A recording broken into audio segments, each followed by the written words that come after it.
Hello guys, welcome to Himalayan Vlogs episode 7.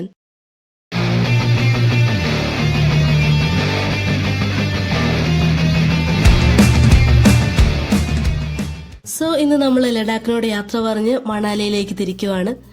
നമ്മുടെ main destination എന്ന് പറയുന്നത് ബിർബിലിംഗ് ആണ്. മണാലി അധികം നമ്മൾ എക്സ്പ്ലോർ ചെയ്യുന്നില്ല. നമ്മൾ ഈ പൊക്കോണ്ടിരിക്കുന്ന റൂട്ട് ലേ മണാലി ഹൈവേ ആണ്. അപ്രോക്സിമേറ്റ്ലി 428 കിലോമീറ്റേഴ്സ് ഉണ്ട്. ഒരു 13 to 14 hours മിനിമം എടുക്കും, വേറെ ബ്ലോക്സ് ഒന്നും വന്നില്ലെങ്കിൽ. നമ്മൾ on the way almost 47 kilometres കഴിഞ്ഞപ്പോൾ ഉപ്ഷി വില്ലേജിൽ രാവിലത്തെ ചായ കുടിക്കാനായിട്ട് നിർത്തി. ഇത് Upshi bridge, the famous Indus river ആണ് ഇതിന്റെ താഴെ ഒഴുകുന്നത്. Customs and excise department check post ഒക്കെ കടന്ന് നമ്മൾ വീണ്ടും മുന്നോട്ട് പോവാണ്. ലേയിൽ നിന്ന് മണാലിയിലേക്ക് നമുക്ക് ബസ്സിന് പോവാം, അല്ലെങ്കിൽ ഇതുപോലെ ട്രാവലറിനോ ഷെയർ ടാക്സിക്കോ ഒക്കെ പോവാം. ട്രാവലർ നമ്മൾ തലേദിവസം നൈറ്റ് ആണ് ബുക്ക് ചെയ്തത്. ഈ ട്രിപ്പിൽ പലതും അങ്ങനെയാണ്, എല്ലാം ലാസ്റ്റ് മിനിറ്റിലാണ് തീരുമാനിക്കുക. കാരണം ഒന്നാമത് ഇവിടെ ഒന്നും പ്രഡിക്റ്റബിൾ അല്ലല്ലോ, എപ്പോഴാണ് റോഡ് ബ്ലോക്ക് ആകുക എന്നൊന്നും പറയാൻ പറ്റില്ല. ലേയിൽ നിന്ന് ഇതുപോലെ ബസ്, ട്രാവലർ അതും ഇതുമൊക്കെ ഉണ്ടെന്നറിയാം, പക്ഷെ ഇതൊക്കെ പോകുമോ ഇല്ലയോ എന്നൊന്നും അറിയാൻ പാടില്ലായിരുന്നു. ലേയിൽ എത്തിക്കഴിഞ്ഞാലേ അറിയാൻ പറ്റുള്ളായിരുന്നു. പിന്നെ മണാലിനെ ബിറുമായി കണക്ട് ചെയ്യുന്ന മണ്ടി എന്ന സ്ഥലമൊക്കെ ബ്ലോക്ക്ഡ് ആണ്, ലാൻഡ് സ്ലൈഡ് ആണ്, ഫ്ലഡ് ആണെന്നൊക്കെ കേട്ടിരുന്നു. അതുകൊണ്ട് തന്നെ മണാലിയിൽ നിന്ന് ബിർബിലിംഗിൽ പോകാൻ പറ്റില്ല എന്നൊക്കെ കേട്ടു. നമ്മൾ actually Manali to Bir bus book ചെയ്തിരുന്നു നാട്ടിൽ വെച്ച്. അത് നമ്മൾ നാട്ടിൽ നിന്ന് ഇങ്ങോട്ട് യാത്ര തിരിക്കുന്നതിന് മുന്നേ തന്നെ ക്യാൻസലായി പോയി, ഫ്ലഡ് ഇഷ്യൂ ഒക്കെ കാരണം. അതുകൊണ്ട് ഇവിടുന്ന് അങ്ങോട്ട് ഒന്നും പ്ലാൻഡ് അല്ല. മുംബൈ മീ ട്രിപ്പിൽ അതുപോലൊക്കെ തന്നെ ആയിരുന്നു. എന്നാലും മണാലിയിൽ ചെന്നാൽ താമസിക്കാനുള്ള സ്റ്റേ പോലും ബുക്ക് ചെയ്യാതെയാണ് നമ്മൾ രാവിലെ പെട്ടിയും കിടക്കയും എടുത്ത് ലേയിൽ നിന്ന് ഇറങ്ങിയത്. ഈ ട്രാവലറിന് പെർ പേഴ്സൺ കോസ്റ്റ് 2500 രൂപയായി. നമ്മൾ താങ്ലാങ് ല ഒക്കെ കഴിഞ്ഞിട്ട് മൂർ പ്ലെയിൻസിലെത്തി. ഈ പ്ലെയിൻസ് നമുക്ക് ഡെബ്രിഗ് മുതൽ പാങ് വരെ കാണാൻ പറ്റും. ആൻഡ് ഓൾമോസ്റ്റ് 40 കിലോമീറ്റേഴ്സ് ഉണ്ട്. ഈ പാഷ്മിന ക്ലോസ് ഒക്കെ ഉണ്ടാക്കാനുള്ള ഷീപ്പ് ഗ്രേസിംഗ് ആണ് ഇവിടൊക്കെയുള്ള ആളുകളുടെ മെയിൻ തൊഴിൽ. ഈ മൂർ പ്ലെയിൻസിൽ പൊതുവെ ആൾതാമസമില്ല. അപ്പോൾ എത്ര കിലോമീറ്റേഴ്സ് താണ്ടിയിട്ടായിരിക്കും ഇവർ ഈ ആടുകളെയും കൊണ്ട് ഇവിടെ വരിക എന്ന് ആലോചിച്ച് നോക്കി. എന്തായാലും രാവിലെ തന്നെ കണ്ണിന് കുളിർമയുള്ളൊരു കാഴ്ചയായി ഈ ചെമ്മരിയാട്ടിൻ കൂട്ടം. നമ്മൾ പാങ് എന്ന സ്ഥലത്ത് എത്തിയിട്ടാണ് ലഞ്ച് കഴിച്ചത്. ഈ കാണുന്ന റെസ്റ്റോറന്റിൽ നിന്നും എപ്പോഴത്തെയും പോലെ മാഗി തന്നെ കഴിച്ചു. പാങ് ഒക്കെ കഴിഞ്ഞു വരുമ്പോൾ നമുക്ക് ഇതുപോലെ natural rock and sand formations ഒക്കെ കാണാൻ കഴിയും. ഇത് കണ്ടാൽ സാൻഡ് കാസിൽസ് അല്ലെങ്കിൽ ഏൻഷ്യൻ റൂയിൻസ് ഒക്കെ പോലെ തോന്നും. ഇത് കഴിഞ്ഞ് നമ്മൾ ലാച്ചുങ്ല, നക്കീല, പിന്നെ ഫേമസ് 21 ഷാർപ്പ് ഹെയർപിൻ ബെൻസ് ഉള്ള ഗാറ്റ ലൂപ്സ് ഒക്കെ കടന്ന് സെർച്ചുവിലെത്തി. ഇതാണ് ലഡാക്ക് ഹിമാചൽ പ്രദേശ് ബോർഡർ. ഇവിടെ ചെക്ക് പോസ്റ്റ് ഉണ്ട്. മണാലിയിലേക്ക് ഇനിയും 177 കിലോമീറ്റേഴ്സ് ഉണ്ട്. ഹിമാചൽ പ്രദേശിലേക്ക് കയറിയപ്പോൾ ഇത്രയും ദിവസം ചത്ത് കിടന്ന ജിയോ സിം ഒക്കെ ആക്ടിവേറ്റ് ആയി. നമ്മൾ ഇത്രയും നേരം കാണാതിരുന്ന മഞ്ഞൊക്കെ വീണ്ടും കണ്ടു തുടങ്ങി. ആക്ച്വലി ഇതിപ്പോ ഏതാ സ്ഥലം എന്നൊന്നും അറിയില്ല. ഏതായാലും അടൽ ടണലിന് മുന്നേ നമ്മൾ ബെർലാച്ചാല, ജിസ്പ വില്ലേജ്, കെയ്ലോങ്, ടണ്ടി, സിസു എന്നിവിടങ്ങളൊക്കെ പാസ് ചെയ്തു പോകും. ഈ ജേർണിയിൽ പിന്നെ വാഷ്റൂമിനൊന്നും അവർ നിർത്തി തരില്ല. ലഞ്ച് കഴിച്ച് അവിടെ പോയിട്ട് പിന്നെ 8 മണി എന്തോ ആയപ്പോൾ കെയ്ലോങ് ടൗണിലാണെന്ന് തോന്നുന്നു ചായ കുടിക്കാനും വാഷ്റൂമിൽ പോകാനും ഒക്കെ സൗകര്യം കിട്ടിയത്. ഈ ലേ മണാലി ഹൈവേ വർഷത്തിൽ 6 months മാത്രമേ ഓപ്പൺ ആയിരിക്കത്തുള്ളൂ. വിന്റേഴ്സിലൊക്കെ ക്ലോസ്ഡ് ആയിരിക്കും. പക്ഷേ സൻസ്കാർ വാലി ത്രൂ ഉള്ള ടണലിന്റെ കൺസ്ട്രക്ഷൻ കംപ്ലീറ്റ് ആയാൽ ഇതിന് ഓൾട്ടർനേറ്റീവ് ആയിട്ടുള്ള ഓൾ വെതർ റൂട്ട് ഓപ്പൺ ആകും. ഇതിന്റെ ഇടയ്ക്ക് നല്ല ഒരു ബ്ലോക്ക് കിട്ടി. മഞ്ഞ് വീണിട്ട് റോഡ് ക്ലിയർ ചെയ്തുകൊണ്ടിരിക്കുകയായിരുന്നു. ഒരു 2 hours അവിടെ പോയി കിട്ടി. ഇതാണ് ദ ഫേമസ് അട്ടൽ ടണൽ. ലേ മണാലി ഹൈവേയുടെ ദൂരം 470 കിലോമീറ്ററിൽ നിന്ന് 430 കിലോമീറ്ററായി കുറയ്ക്കാൻ പറ്റിയത് ഈ ടണൽ മൂലമാണ്. അതുകൊണ്ട് തന്നെ ട്രാവൽ ടൈം 3.5 hours കുറവ് വന്നു. ഓൾമോസ്റ്റ് 9 കിലോമീറ്റർ ഉള്ള ഈ ടണൽ 2020 ഇനാഗുറേറ്റ് ചെയ്യപ്പെട്ടത്. 10 years ആയിരുന്നു ഇതിന്റെ construction time. Former prime minister Atal Bihari വാജ്പേയിയുടെ പേരിലുള്ള ഈ ടണലിനെ റോഹ്താങ് ടണൽ എന്നും വിളിക്കാറുണ്ട്. ഈ ടണൽ വരുന്നതിന് മുമ്പ് റോഹ്താങ് പാസ് വഴിയായിരുന്നു മണാലി എത്തിയിരുന്നത്. ദൂരം കൂടാൻ അത് കാരണമായിരുന്നു. മണാലിയും ലാഹുൽ സ്പിറ്റി വാലിയും തമ്മിലുള്ള ഓൾ വെതർ റൂട്ട് ഇത് കാരണം പോസിബിൾ ആയി. അല്ലെങ്കിൽ വിന്റർ സീസണിൽ ലാഹുൽ സ്പിറ്റി റീജിയൻ മെയിൻലാൻഡ് ആയിട്ട് കട്ട് ഓഫ് ആകുമായിരുന്നു. പിന്നെ longest highway tunnel about 10,000 feet എന്ന വേൾഡ് ബുക്ക് ഓഫ് റെക്കോർഡ് സർട്ടിഫിക്കേഷനും ഉണ്ട് ഇതിന്. ഇതിന്റെ ഉള്ളിലാണെങ്കിലും എല്ലാവിധ സെക്യൂരിറ്റി മെഷർമെന്റ്സും ഉണ്ട്. Fire safety, ventilation, emergency exist എല്ലാം ഉണ്ട്.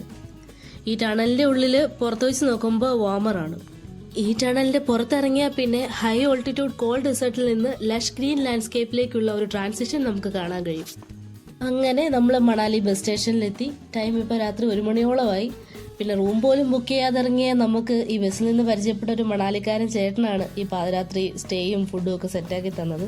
കുറച്ച് ക്യാഷ് എക്സ്ട്രാ കൊടുക്കേണ്ടി വന്നു, എന്നാലും അയാളെ പരിചയപ്പെട്ടില്ലായിരുന്നെങ്കിൽ ഞങ്ങൾ തെണ്ടിപ്പോയേനെ. പിന്നെ ഏർലി മോർണിംഗ് 5 മണിയായപ്പോൾ വീണ്ടും നമ്മൾ മണാലിയിൽ നിന്ന് ബിർബിലിംഗിലോട്ടുള്ള ലോക്കൽ ബസ് പിടിക്കുവാണ്. നമ്മൾ സ്റ്റേ ചെയ്ത ഹോട്ടലിലെ ചേട്ടനാണ് ഈ പാലംപൂർ ബസ്സിനെ പറ്റി നമ്മളോട് പറഞ്ഞത്. നാട്ടിൽ നിന്ന് ബുക്ക് ചെയ്ത ബസ് ക്യാൻസൽ ആയിരുന്നു എന്ന് പറഞ്ഞല്ലോ ഫ്ലഡ് കാരണം. നമ്മൾ ഇത്രയും ദിവസം കണ്ടതുപോലെയല്ല ഗൈസ്, മണാലിയിൽ നല്ല പച്ചപ്പും ഹരിതാപ്പയുമാണ്.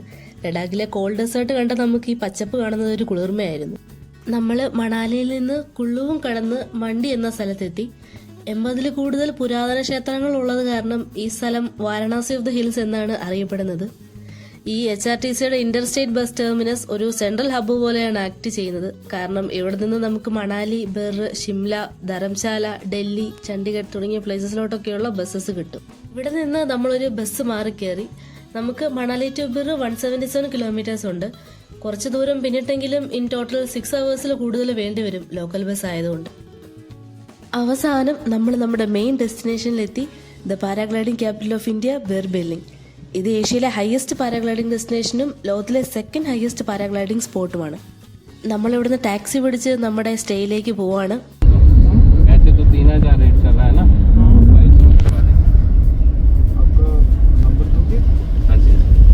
ഡ്രൈവർ ഏട്ടൻ നമുക്ക് 3000 രൂപയ്ക്ക് പാരാഗ്ലൈഡിംഗ് സെറ്റാക്കി തരാം എന്നൊക്കെയാണ് ഇരുന്ന് പറയുന്നത്.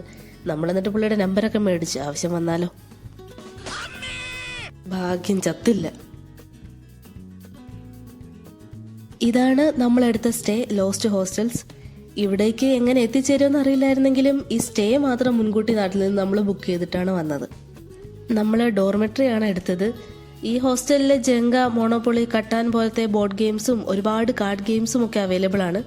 വന്നിട്ട് ഫ്രഷ് ആയിട്ട് എല്ലാവരും കുറച്ചു നേരം ജങ്കയൊക്കെ കളിച്ചു.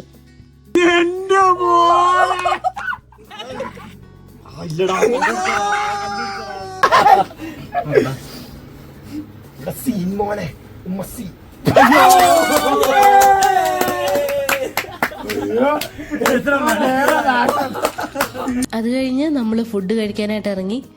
ഇതാ ആകാശത്തൂടെ പാരാഗ്ലൈഡേഴ്സ് പറന്ന് നടക്കുന്നത് നമുക്ക് കാണാം. നമ്മൾ ബിറിലാണ് സ്റ്റേ എടുത്തത്. ബിറാണ് പാരാഗ്ലൈഡിങ്ങിന്റെ ലാൻഡിംഗ് സൈറ്റ്. ബില്ലിംഗ് ടേക്ക് ഓഫും. പാരാഗ്ലൈഡേഴ്സ് ഒക്കെ വന്ന് ലാൻഡ് ചെയ്യുന്നത് നമുക്കിവിടെ കാണാം.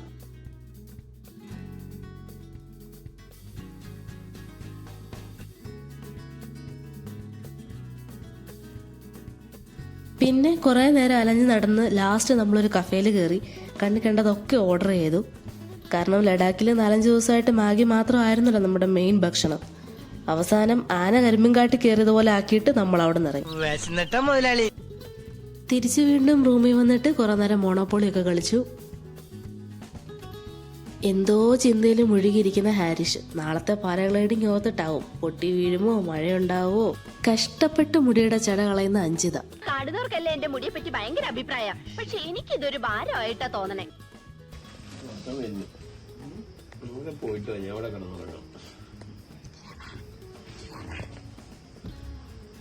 എടാ ഇങ്ങോട്ട് നോക്കി. ശരണേ, നിന്റെ നിനക്ക് വീഡിയോ ക്യാമറ ഇട്ടാൻ വരുന്നുണ്ട്.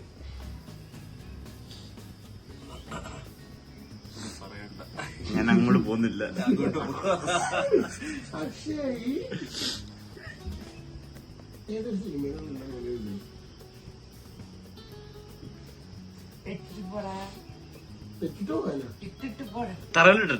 അപ്പൊ ഇത്രയൊക്കെയുള്ളൂ. See you guys in the next video. Bye bye.